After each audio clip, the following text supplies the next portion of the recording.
While eating my dates here, salamat kay Langga Paler, akong friend, for giving me this from his son sa Saudi. I'm talking about flood control and other projects kasi I've been in the government for almost maybe 30 plus years. Sa government kasi, if hindi yun nasusunod yung sa plano as an engineer, talagang we don't go for that. So, good naman sa province, sa office namin, yung mga projects namin talaga ay nasusunod yung nasa plano. Pero nung wala na ako sa work, may nagsabi, pwede ka maging, magtrabaho sa contractor. Sabi ko, parang ayoko. Bakit?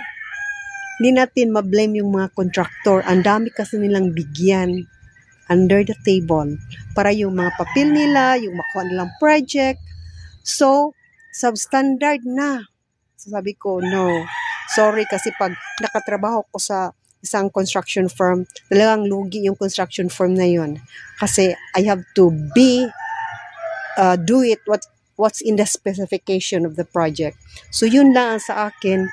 Sana naman hanggang ngayon nakakaawa yung iba, no? So, I hope that our Philippines will be, Philippine Constitution or ibang natin nasa taas, sana we can give justice to all what's happening around. Yan lang, bye-bye.